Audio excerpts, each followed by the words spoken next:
Are we clinging to things that harm us, like Homer Simpson did in one episode with an infamous sandwich?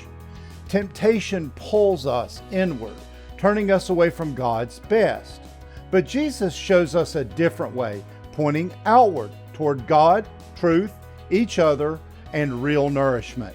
Join us this week as we explore how to resist selfishness, trust in God's provision, and embrace the true bread of life.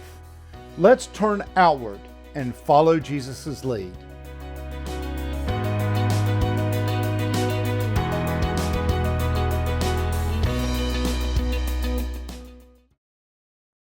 Between 40 and 140 degrees is a danger zone, at least for food.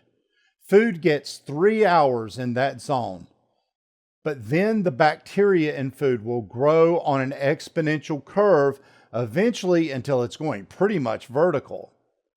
It then can reach a point where it can't get any worse, and the bacteria start to die off, probably because most of what they're feeding on is expended.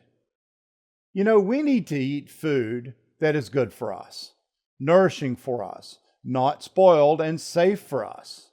But food has been seen for quite a long time as being an object of temptation, especially the kinds of food that are not nutritional or safe. We get to the 3rd chapter of Genesis after all the intense creativity has cooled down, and we quickly get this story. The snake was the most clever of all the wild animals that the Lord had made. The snake spoke to the woman and said, "Woman, did God really tell you that you must not eat from any tree in the garden?" The woman answered the snake, "No, we can eat fruit from the trees in the garden, but there is one tree we must not eat from. God told us, you must not eat fruit from the tree that is in the middle of the garden. You must not even touch that tree or you'll die." But the snake said to the woman, "You won't die. God knows that if you eat the fruit from that tree, you will learn about good and evil, and then you'll be like God." Well, the woman could see that the tree was beautiful and the fruit looked so good to eat. She also liked the idea that it would make her wise like God, so she took some of the fruit from the tree and ate of it. Her husband was there with her, so she gave him some of the fruit and he ate it. Then it was as if their eyes were opened and they saw things a lot differently. The thing that sticks out in this story for me is the method of temptation. The serpent, or the adversary, or by common name Satan, tempts us to appeal to the prime sin, to the origin point, wanting to be like God, wanting to be in God's place, wanting to seize equality and power and be as good as or better than God. That seems to be a recurrent theme in human nature. Self-centeredness, selfishness, inwardness, and what's in it with me attitude. Incurvatus in se. That's a Latin phrase for turned or curved inward on oneself. It's a theological phrase describing a life lived inwardly for oneself rather than outward for God or for others.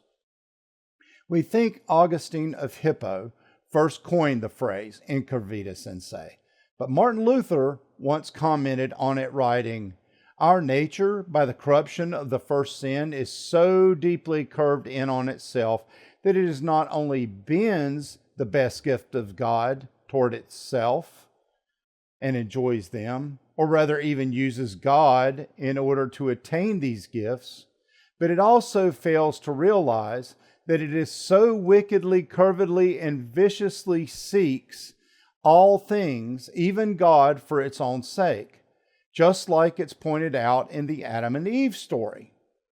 Don't we share that inclination? We are told to love others, but doing our own thing is just so alluring, and we keep traveling in that curved arc, focusing on ourselves.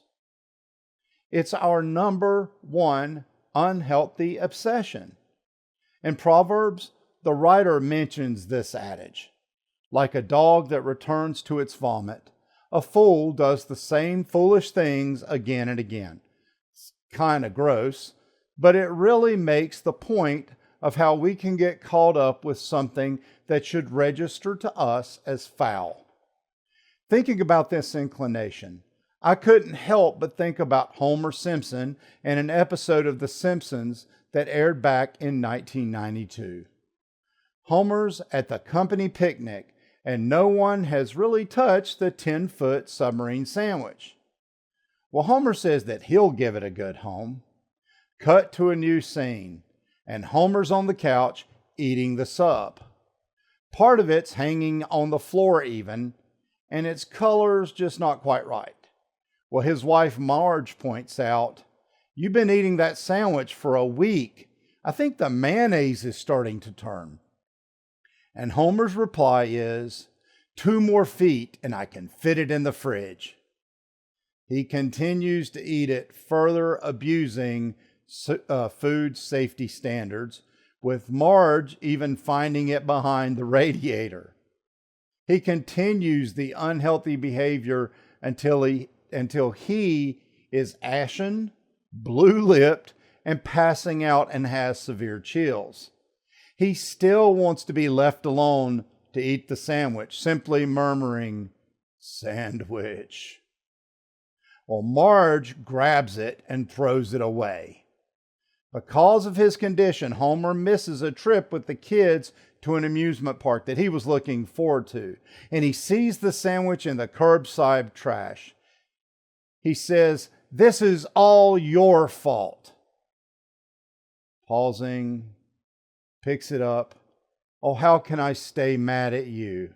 Affectionately embracing the horrific looking once sandwich. Thankfully, Marge swats it out of his hand. Some in our family find that really funny. Not Pam. We have quoted the line, "sandwich," many times, and Pam even joined us in calling this really big and delicious sub that she used to make sandwich. It sounds and was ridiculous, but isn't ridiculous kind of the point? Like that dog in Proverbs, aren't we doing the same ridiculous thing, acting foolishly, despite God swatting the sandwich out of our hands, giving us guidelines and safe handling instructions for life, God's law to guide us and to guide us to an abundant life? Yet, like Homer, our desires to answer only to ourselves and focus too much inwardly on our desires find us standing by the trash can, trying to get just one more bite. Seeing Satan's tactics once may not catch our eye, but when you see the exact same ploy again, we should probably take notice. The horror movies and paintings and literature might feed us pictures of Satan that are grotesque and horrifying, but biblically, we get more of a little guy on the shoulder whispering in our ear, mixing half-truths, lies, and what we want to hear, and persuading us that we really know what's best for us and that we deserve better than what God has offered. God doesn't offer enough, we think. If we share, we see scarcity looming, so we choose to look out for ourselves. After all, it's the way of the world. Well, in the gospel today, Satan goes to the mound and throws the same pitches: scarcity, jealousy, power, and fame, all to Jesus. He almost literally starts with sandwich. But with each passing attempt, instead of curving inward, Jesus points outward. Jesus points toward God, not toward his own selfish desires. Throughout his ministry, Jesus consistently pointed away from himself toward God. Even as in his I am statements, the words that appear in the Greek, ego eimi, are the divine name of God, not a self-aggrandizing statement. Instead, Jesus points out that he came to serve. There in the wilderness, Jesus rebuffed Satan's tactics, so Satan went away, it says, until an opportune time. Well, in the book and movie The Last Temptation of Christ, the writer envisions that time being the time of the crucifixion. It portrays a showing of the fictional life Jesus could have had, devoid of all the tribulation and suffering, if he just did it Satan's way. I think that had to be a temptation at that point. The thief beside him's tempting him to save himself, and the mocking people are doing the same, along with the idea of going the distance for the group of people responsible for all the agony. Tempting. But instead of taking sandwich, instead of taking the cheap, nourishmentless food, instead of curving in toward himself, Jesus stands in the box like that famous image of Babe Ruth and points outward to something greater, to a swing for the fence.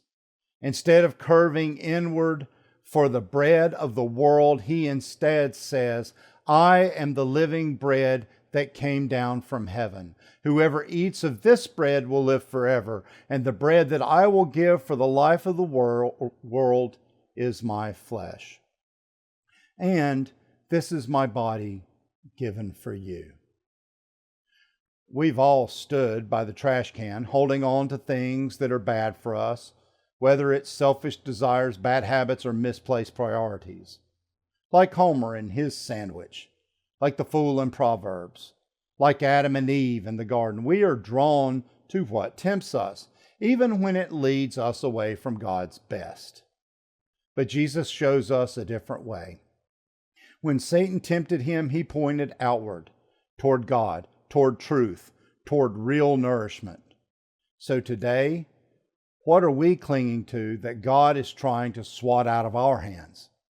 What temporary, unfulfilling things are we chasing when Jesus is offering us something far better? The good news is that we don't have to fight temptation alone. Jesus has already won the battle. He is the true bread of life, and he invites us not just to receive it, but to share it. So this week, let's take the challenge. Instead of curving inward, let's turn outward. Instead of grasping at what won't last, let's feast on the bread of life. Let's trust God's provision, live generously, and follow Jesus' lead, pointing not to ourselves, but to something greater. Amen.